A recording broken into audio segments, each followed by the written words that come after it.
जिला प्रभारी करनाल से भारत भूषण जुयाल जी, प्रदेश प्रवक्ता से वीरेंद्र चौहान जी, गुरबख्शीश सिंह जी, गुरुद्वारा प्रबंध कमेटी के सरदार गुलाब सिंह जी, श्री समित नरवाल जी, सुनील गोयल जी, संजय राणा जी, पूर्व मेयर श्रीमती रेणु बाला गुप्ता जी, भारतीय जनता पार्टी के सभी पदाधिकारीगण, असम विधानसभा क्षेत्र से जुड़े हुए मेरे सभी उपस्थित बहनों और भाइयों, मैं प्रभु श्री राम की पावन धरा अयोध्या धाम की भूमि उत्तर प्रदेश से आपके बीच में एक विशेष संदेश के साथ आया हूं। बहनों और भाइयों, यह संदेश है प्रधानमंत्री मोदी जी के एक भारत श्रेष्ठ भारत का। हमने बदलते हुए भारत को देखा है। हमारी ये पीढ़ी सौभाग्यशाली है कि पिछले 10 वर्षों के अंदर हमने बदलते हुए भारत को देखा है। एक भारत श्रेष्ठ भारत के सपने को साकार होते हुए देखा है। 2014 के पहले का भारत, जहां गुंडागिर्दी थी, भ्रष्टाचार था, अराजकता थी, देश की आस्था के साथ खिलवाड़ होता था, सुरक्षा में सेंध लगती थी, और आज का नया भारत है। भारत बिना किसी भेदभाव के योजनाओं का लाभ 140 करोड़ लोगों तक पहुंचाने के लिए जो कार्य प्रधानमंत्री मोदी जी के नेतृत्व में हुआ है,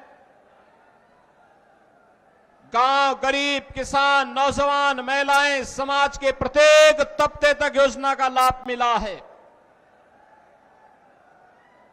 बहनों और भाइयों, बेटी और बहनों के साथ कांग्रेस सरकार के समय क्या अत्याचार होता था, यह हरियाणा के सेक्स रेशियो से, लिंगानुपात से पता लगता है।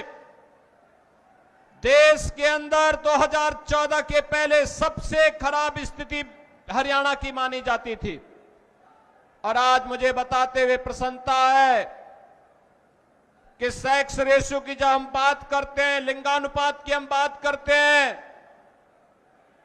तो 900 पुरुषों पर 1000 पुरुषों पर 900 महिलाओं का ये बेहतरीन अनुपात आज हरियाणा का हुआ है। और याद रखना, जिस समाज में नारी की पूजा होती हो, उसकी गरिमा की रक्षा होती हो, उस समाज को और उस देश को आगे बढ़ने से कोई ताकत रोक नहीं सकती है। और हमारे हरियाणा ने यह करके दिखाया है 10 वर्षों में। हमारे हरियाणा ने यह करके दिखाया है। बहनों और भाइयों, जो कांग्रेस की सरकार के समय, बहुजन समाज पार्टी की सरकार के समय जो असंभव था, वह मोदी जी ने संभव करके दिखाया है। याद करिए, आज आपके करनाल में हरियाणा का पहला मेडिकल यूनिवर्सिटी भी खुल चुका है। हरियाणा के जितने मेडिकल कॉलेज बनेंगे ना, ये सब मेडिकल कॉलेज यहां से एफिलिएटेड होंगे। आपकी एक नई पहचान मिलने वाली है। हरियाणा के पास अपना एक मेडिकल यूनिवर्सिटी है, एक स्पोर्ट्स यूनिवर्सिटी भी है। आज हरियाणा में हर घर नल की योजना भी है। तो हरियाणा आज अराजकता और भ्रष्टाचार का नहीं, परिवारवाद का नहीं, बल्कि विकास का एक नया मॉडल बनकर के उभरा है। ये डबल इंजन सरकार की ताकत इस रूप में आज हरियाणा में देखने को मिल रही है। बहनों और भाइयों, मैं इससे पहले एक सभा में था और इससे पहले कि जिस सभा में मैं था वहां पर सभा में जाने के पहले एकदम मंच के पास थोड़ी दूरी पर भारतीय जनता पार्टी के कार्यकर्ताओं ने महाराणा कुंभा की भव्य प्रतिमा पर माल्यार्पण का कार्यक्रम रखा हुआ था। आप याद करिए, इस महान योद्धा ने भारत की सुरक्षा के लिए, भारत की संप्रभुता के लिए उस कालखंड में जो योगदान दिया था, आज भी उस महान योद्धा को, चाहे वह महान योद्धाओं में महाराणा कुंभा हो, महाराणा सांगा हो, महाराणा प्रताप हो या पृथ्वीराज चौहान हो, इन महान योद्धाओं का योगदान भारत के लिए था, अपने लिए नहीं, स्वदेश और स्वधर्म के लिए था। और याद रखना, हम सबका योगदान भी अपने देश के लिए होना चाहिए। स्वदेश और स्वधर्म के लिए हमारा सब कुछ समर्पण होना चाहिए। जब देश की बात आएगी, स्वधर्म की बात आएगी, तो इससे बढ़कर के कुछ नहीं हो सकता है। इससे बढ़कर के कुछ नहीं हो सकता है। हमारे पूर्वजों ने यही तो हमें प्रेरणा दी है, यही कारण रहा है। एक विदेशी आक्रांता 500 वर्ष पहले अयोध्या में रामलला के मंदिर को क्षतिग्रस्त करता है, अपवित्र करता है, लेकिन जब ये देश स्वतंत्र था, हम मानते थे कुछ नहीं हो सकता, तब भी हिंदू लड़ता रहा। लाखों हिंदुओं ने अपनी शहादत दी, लेकिन 1947 में देश आजाद होता है। बहनों और भाइयों, स्वतंत्र भारत में कांग्रेस का दायित्व था कि पहला कार्यकर्ता अयोध्या में रामलला के भव्य मंदिर के निर्माण का मार्ग प्रशस्त करता।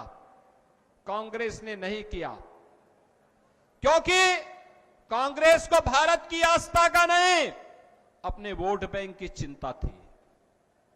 उन्हें सत्ता चाहिए थी, देश की कीमत पर सत्ता। याद करिए,